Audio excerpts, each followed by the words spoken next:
यह दसिया का वही बहुचर्चित इथेनॉल प्लांट है जिसके लिए किसान और नेता लगातार संघर्ष कर रहे हैं जनहित के मुद्दे को लेकर, लेकिन उद्योगपतियों पे कोई फर्क नहीं पड़ रहा है। सुनिए जनता क्या चाहती है। अभी बच्चे जो है यही सब बताए, जब वो नोटिस टाना वहाँ पर तभी पता चला कि एथेनॉल लग रहा है। अब एथेनॉल से उनको नहीं मालूम है कितना नुकसान होगा। पहले आप लोगों को क्या पता था जल्दी में क्या बनेगा? हाँ, वो पानी पिए वाला हमरे लोग जानते रहे। हमरे लोग कहा जाने तीसरे कर बच्चों कैसा होगा। हमरे लोग जानिए ये जो पानी नहीं पिया ला बोतल हम सब वो जानते रहे। कहा जाने तीसरे काव कहा बिस्लेरी जानते और ये एथेनॉल काव कहा ली। जहाँ लागल बा कंपनियाँ जहाँ जहाँ वहाँ नुकसान होता वो नहीं देख पाओ था सब ने। ये बुझबक बनावा हमारे 5 का ये मुर्दा के ऊपर एक कंपनी चले रहे योगी आदित्यनाथ ने कहीं न कि बनाओ तो हमारे लगा पर फोन के रही है कि 14 तोड़ दिया। आगे आप लोगों की क्या रणनीति है कि अगर नहीं बंद होती है तो हम लोगों के ऊपर लहाज के ऊपर वो कंपनी चलेगी। जब तक जिएंगे चलने नहीं देंगे, तोड़ के बहा देंगे। हाँ,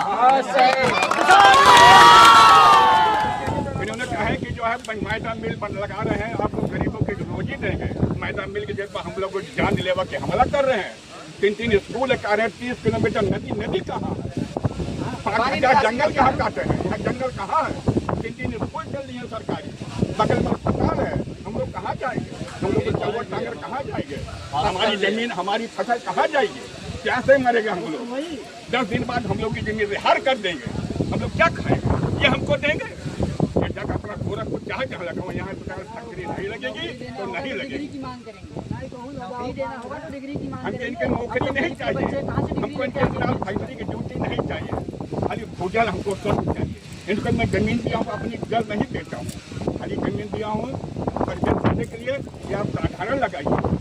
इसके पहले क्या इन्होंने जो खुली बैठक होती है वो बैठ के नहीं नहीं, कोई जानकारी नहीं। जो बैठक इन्होंने की भी होगी, जो बैठक इन्होंने की भी होगी, वो अपने ही लोगों के बीच में करके एक प्रस्ताव पारित कर लिया होगा। अगर की भी होगी, जो सही मायने में जमीन देने वाले हैं, जिसका जमीन आज भी वो कब्जा उसके अंदर है, जो लोग खुद बयान दे रहे हैं, उनके साथ बैठक ही नहीं है।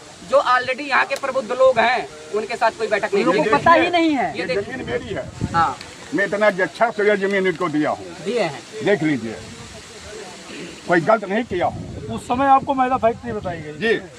अभी कुछ लोग यहाँ थे, क्या आपका कुछ जमीन का मामला था? क्या बता रहे थे? जबरदस्ती कब्जा हो गया, उसका कोई बहनावा पेमेंट कुछ नहीं। आपने दोबारा बात करने का प्रयास नहीं किया? जाने नहीं देते, किसी को जाने नहीं दिए हम। गेट बंद रहा है। इतना बड़ा दादागिरी। बाहर के आदमी को हल्ले नहीं दिए। हमें नौकरी देंगे, वो माफिया हमें नौकरी देंगे, और हमें अगर वो कोई गलत काम नहीं कर रहे, सब कुछ नॉर्मल है, तो किसी भी आदमी के साथ DIM किसी आदमी के साथ हमें प्रांगण में तो आने दो। मतलब इतनी तो दो, हमारे अगर नहीं जाने दे रहे। अच्छा मान लीजिए एक पल के लिए वहाँ कोई अनैतिक कार्य हो रहा है, कोई ऐसी घटना हो रही हो जो हम अनभिज्ञ हों, क्या पता कुछ गलत काम हो रहा हो, तभी तो नहीं हलने दे रहे हैं। हमें दिखाएं, हम आम जन है, यहाँ के आम जनमानस है, हमारा हक है कि हमारे क्षेत्र में क्या हो रहा है हम जाने समझें।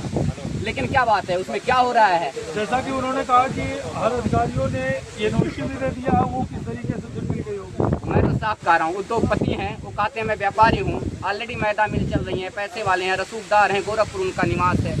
बहुत रसूख और पैसे के दम पे वो आप सोचिए, इंडस्ट्रियल एरिया का काम रेजिडेंशियल एरिया में, रेजिडेंशियल जहाँ लोगों की घनी आबादी है, जहाँ पशु पक्षी इन्वायरमेंट शुद्ध है, वहाँ अशुद्ध करने आ रहे हैं। और किस आधार पे विभाग, कौन सा विभाग किस आधार पे दे दिया? मैं तो निवेदन करता हूँ, मैं वो दस्तावेज दिखा दो कि क्या सर्वे कर ले गए हो, किस आधार पे एनओसी दिए हो, हमें रिपोर्ट तो दिखा दो। मतलब 200 मीटर पे विद्यालय है, मैंने RTI लगाई है, RTI लगाई, अभी ज़्यादा समय नहीं हो गया इसलिए मैं चुप हूँ। RTI लगाने से जवाब मिलना चाहिए, अभी तक 20-15 दिन लगभग होने वाले हैं, कोई जवाब नहीं है। RTI आप आ जाओ ना, बैठ लो टेबल पे, आप दिखाओ इस आधार पे लिया हूँ। जो इसके पैरामीटर होते हैं वो सारे पैरामीटर कहीं से मैच नहीं होते इंडस्ट्री लगाने के, क्योंकि बाउंड्री के साथ में कृषि है, गांव है, घनी आबादी है, विद्यालय है, बाजार है, उसके बाद इतनी बड़ी इंडस्ट्री लगाई जा रही है। जो भी अगर थोड़ा सा भी चिंगारी लगा तो ये कई गांव जल जाएंगे एथेनॉल फैक्ट्री से। अगर कुछ भी अनैतिक कुछ भी होता है कभी, तो सोचिए क्या हाल होगा, यहाँ के लोगों के जल जीवन पे क्या प्रभाव।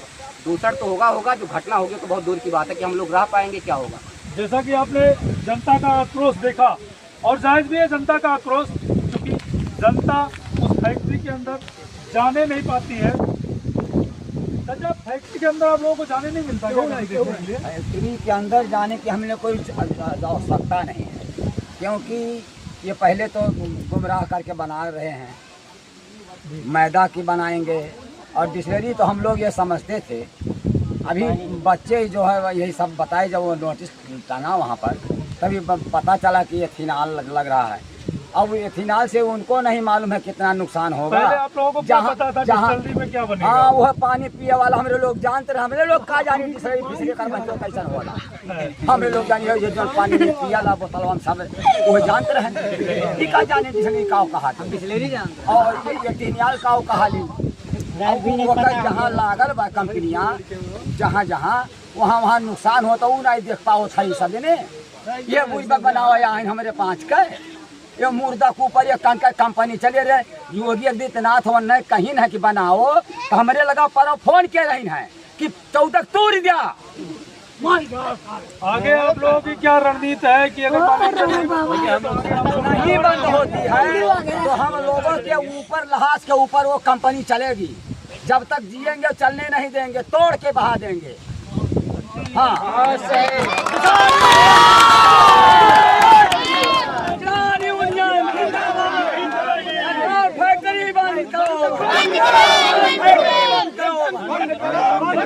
तरीके से आप लोग देख रहे हैं जनता का आक्रोश है। और जैसा कि अभी जनता ने बताया भी कि यहाँ पर किस तरह के लोगों से ज़मीन को बैनामा किया गया, एक्वायर कराया गया, किसी को मैदा फैक्ट्री बता के एक्वायर किया गया, बाकी किसी को डिस्टिलरी की जगह पे डिस्टिलरी बताई गई, या कि इन तरह की यहाँ पर किस तरह के धोखेबाजी के साथ लोगों का बैनामा कराया गया, लोगों को अंधेरे में रखा गया। और फिलहाल फैक्ट्री जिस वक्त निर्माण कार्य शुरू हुआ उस वक्त यहाँ बोर्ड लगाना भी जरूरी था, लेकिन